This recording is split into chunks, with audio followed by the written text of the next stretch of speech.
Hello, developers, and welcome to the PHP Architect Community Corner podcast, where we have conversations with members of the web development community. I'm your host, Scott Keckor, and today we're talking with Chris about his articles in PHP Architect, including the Yelling at Clouds column that he's currently writing. Chris Hartjes is currently building shopper loyalty program infrastructure for Ziff Davis Shopping. He used to write books and go to PHP conferences to shout at people to write tests for their PHP code, but he's still a legend in the eyes of some, including this person. So thank you, Chris, for finding some time to talk to us today. Hi, Scott. Great to be here and great to talk to you again. Yes, absolutely. So you recently have started up a new column on the PHP Architect magazine called the Yelling at the Clouds column. Can you kind of talk about where that came from and what you're going to be talking about in it? Sure. So, for a number of years, Eric and John have been, and Oscar before that, been asking me if I was interested in writing a column for the magazine. Because for those who are a little bit familiar with me, I don't want to assume because it's super egotistical, but for many, many years, I was literally the only person going to PHP conferences and shouting at people from the stage about testing. So I always got asked if I wanted to do a testing column. And so sometimes I was like, oh, I'm kind of working on other things. And then, the testing topic, I don't know if boring's the right way to describe it, but just I got kind of sick about talking about it. So when I was at Cascadia PHP last year, Eric and John were there. And I said to them, hey, I know you guys keep asking me about doing a column. I'll tell you what, I'll write a column for you folks, but it has to be about anything that I feel like talking about. And of course, within reason, right? Because I just, so many years as the testing person, it's there's a lot more I want to do and a lot more I want to talk about rather than just testing. So Eric was like, sure. I said, don't worry. I'll sort of run everything by you folks before I write the column because, they are a magazine about a programming language and topics that I find interesting. Eric and John and the magazine readers might not find interesting. So I wanted to make sure I was sticking to topics that are relevant when it comes to programmers. Because, I've been doing this for a super long time, 28 years now. I've been getting paid to do programming, most of it PHP. So, I've seen a lot of things and watched a lot of topics come and go. And I was always feel for those who are familiar with the TV show The Simpsons, the old man yelling at clouds, shaking your fist and yelling at the sky, and that's sort of the image a lot of my friends and peers seem to have of me. So I thought, let's lean in on the idea of just an old man yelling at clouds, and that became the idea of a column where every time I go to write it, I don't think about it too much before I sit down, and then I sit down in front of my computer and I start writing until I've cranked out a column, and I go back and edit a little bit. But most of the time, it's what I want to talk about at that particular point in time, and I do try to keep it somewhat topical. But really, I just sit down and usually in about 90 minutes, I've banged out the first version of the column. So writing the column is usually not the problem. It's finding something that I think won't bore readers to death to write about.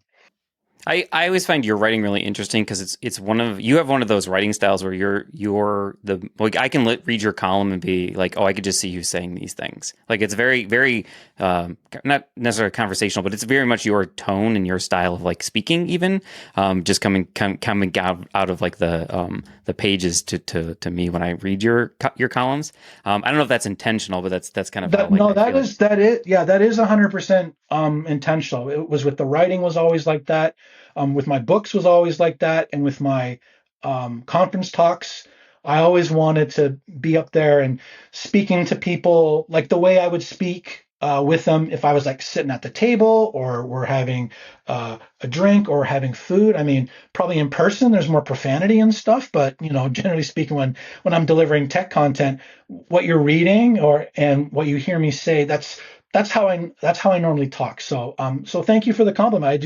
I know that some of my friends have said, I make some of this stuff look not effortless, but kind of easy. And for a long time it wasn't, but over time with practice, I kind of feel like I'm able to express who I really am and the things I want to talk about in a way that other people continue to find entertaining and engaging. And that's kind of the whole point. When this stuff is no longer fun for me, then I'm just going to stop doing it.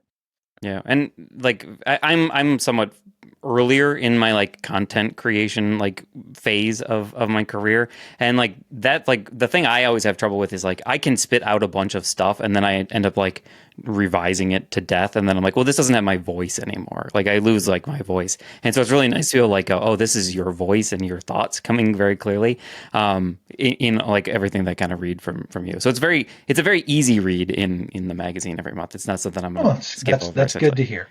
Yeah, absolutely. So what are some of the topics that you've talked about so far that people can read about in the magazine? Well, I mean, I spoke a bit about my thoughts on AI and large language models. Spoiler alert, not a big fan for a bunch of reasons, not related to just hating new stuff.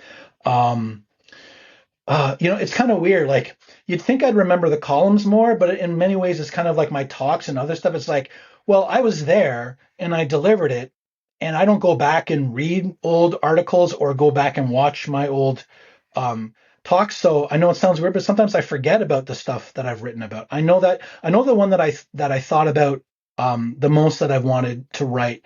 Um, was the article that I did for the May issue about the golden age of PHP conferences, because I've been on both sides of that whole experience of attending an incredibly large number of events and then running my own event. And while they are sort of like two separate skill sets, I mean, you can't really have one without the other. So that was like going back and explaining to people, like, if you look at the way things are now, here's how they used to be, and here's how we got to where we are now. And like, are there any lessons we can learn? Should we have done anything different? Could we have done anything differently? Sometimes random stuff just happens and things run their course. And when it came to the conference thing, I've been going to conferences for like 20 years. In 2025, it's 20 years basically. So there's a long time to have been going to programming centric conferences, with the vast majority of them having been PHP ones. So I've gotten to see a lot of change. I've gotten to see like how a lot of things have stayed the same, but I felt like it was important to like sort of give people who may have only been to one conference or have never been, and maybe like kind of don't like understand like what's the point of going to one of these things. I thought I wanted to share one little slice of my thoughts on that, because I mean, I could probably write a book on this whole thing if I wanted to, but for the column, I chose a couple of topics that I thought were ideas that I thought were worth expanding on, and then crank that out. And for I don't go back and read it often, but I did go back and read this one because I was more concerned about like, am I do I feel what I'm talking about is accurate? And I didn't want to be too self-congratulatory while I was writing it as well, because there's a lot of survivorship bias and a lot of like, what's old hat to me is like completely new, and what's impressive to me is not necessarily impressive to others, and vice versa.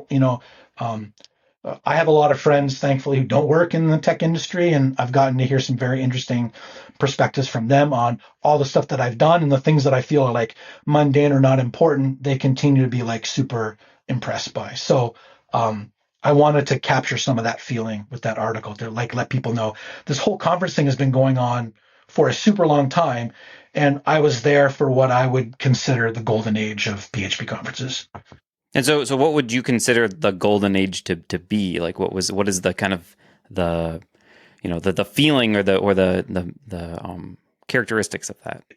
Oh, like that time frame, or like what do I feel made it the golden age? I guess what do you feel like made it the golden age? Well, so like we started off with like one or two kind of small ones, and then as more attendees started going, the speakers themselves started looking at these events and going, you know what? I think I want to do one of these things.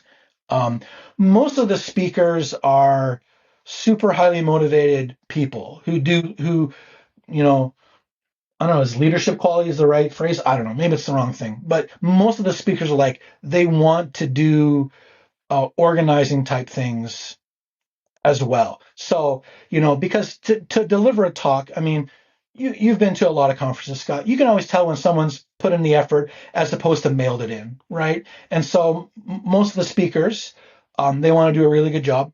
And then they're like, this is kind of cool. The networking side of it really appeals to the that segment of the audience that wants to go from programming as a job and a really good paying job, despite everything that they're trying these days, to like a good paying career. And when I made that transition, when I decided I wanted programming the career, not just programming the job, well, that like required a whole different commitment, basically.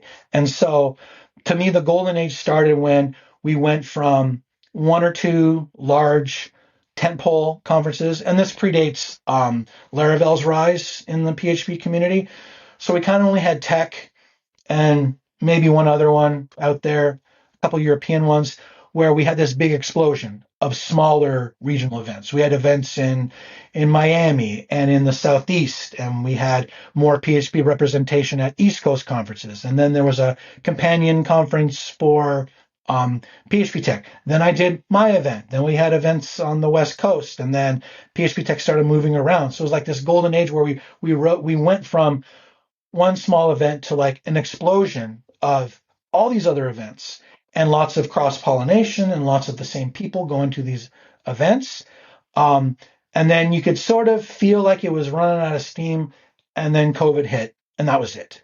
And we've had a reset, but it'll never be the it'll never be the same again for a variety of reasons. Some of them are just that, to use the cliche, the world has changed, and in many cases, the people who were doing all the speaking and all the organizing, they've moved on and they're doing other things. Even with me making the commitment to no longer go to so many events and find different things to do with my time outside of the day job, it just happens. Change is inevitable. But like from 2012 until 2019, absolutely golden age of PHP conferences.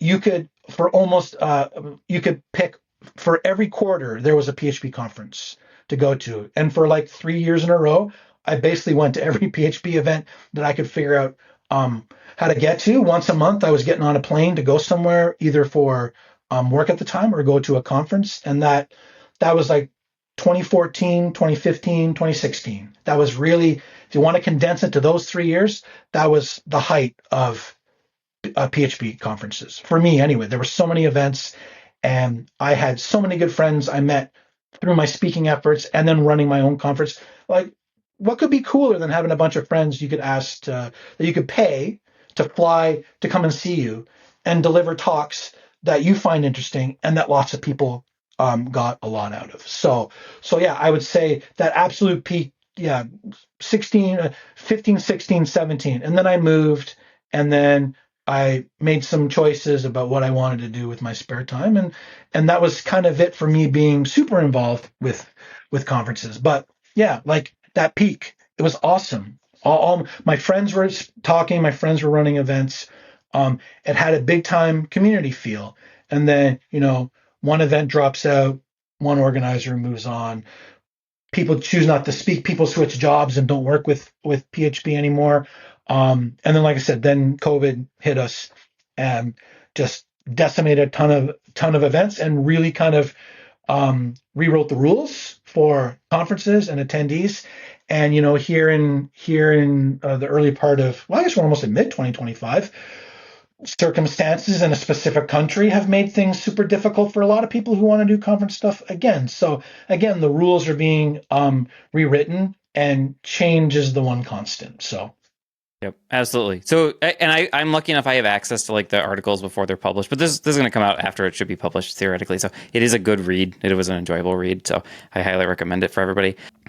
And we'll be right back after this word from our sponsors. Did you know that downtime costs $427 per minute on average for small businesses and up to $9,000 per minute for medium-sized businesses? And that's every single minute. Honey Badger helps you avoid costly downtime and saves you money by combining error tracking, performance monitoring, uptime monitoring, and more into one easy-to-use platform, helping you fix outages faster than ever. Best of all, Honey Badger is free to get started. Setup takes as little as 5 minutes. Be sure to bookmark honeybadger.io. That's honeybadger.io. And we're back with Chris. Is there anything else you want to direct our listeners to before we let you go for today? I don't know. For many years, like I said, I joke about it, the guy shouting at people about testing. I mean, it's an exaggeration of what I did. But I'm kind of at a crossroads for figuring out what I want to do with content. I have a book that's a third written right now about like testing patterns. And with all the changes going on, I'm like, is it worth it to even finish the book? The tech industry is in such a weird spot, and it is increasingly difficult for, I hate using the phrase content creator, but for people who want to write stuff and make stuff and sell it, it's a super challenging environment right now. And I'm old in computer terms. I'm 54 years old, which is like 1,000 years old when it comes to being a programmer, right? Not too many. There's not many people my age who still are getting paid to write to do programming. Most of them have moved on to management, or if they managed to be at the front end of bubbles 1 and 2, they cashed out and no longer have to work. So I still have to work, and I still got to crank out stuff, but I'm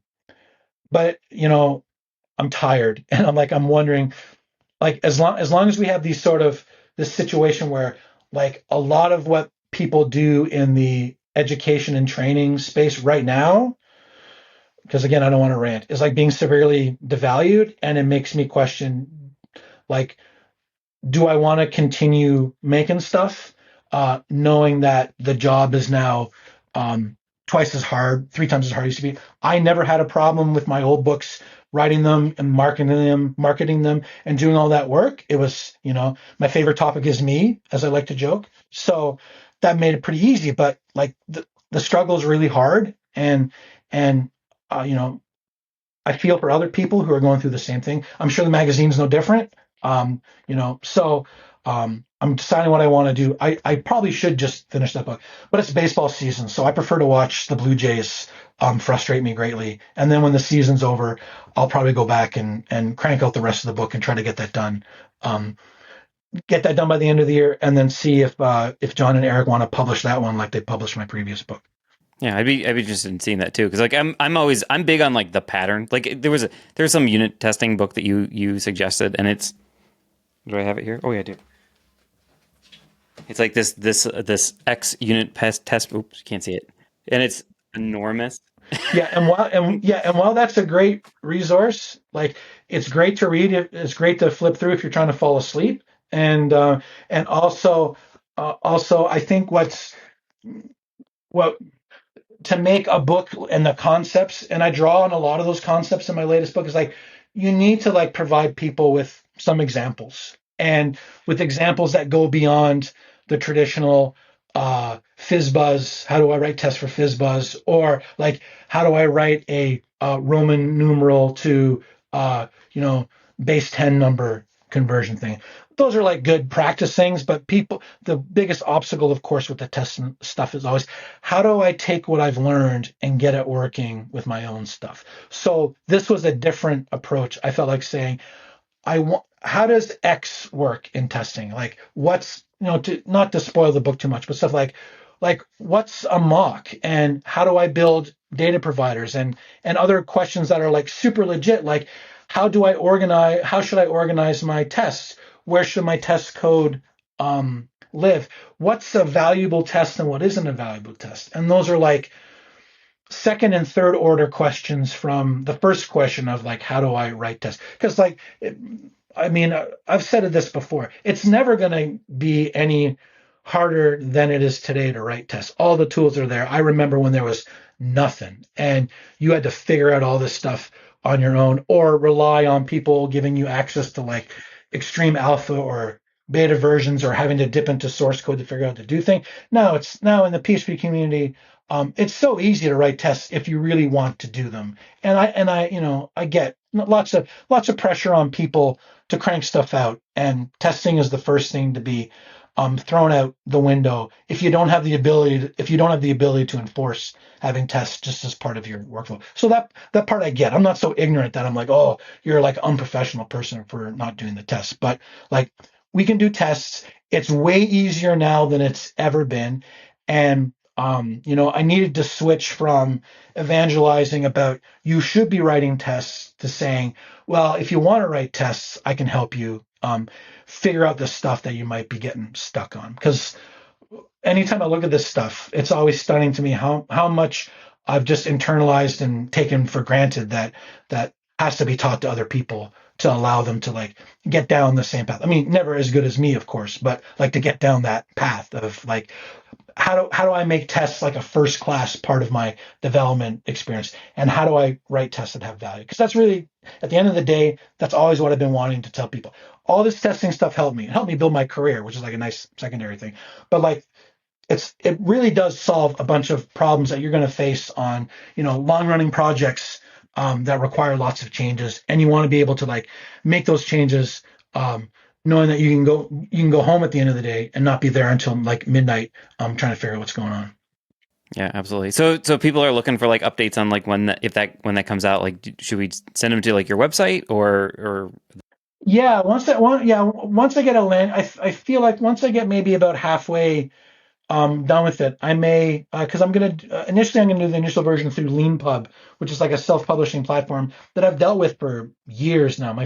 All my books have come out through that, and it sort of allows you to like work on the book in plain sight, and people can, which is always nice for me, pay you ahead of time for the finished copy. So when I get about halfway done, I'll probably open it up, and people can, pay a reduced price early on, so they can see what I'm doing, and then get the finished copy when it's ready to go.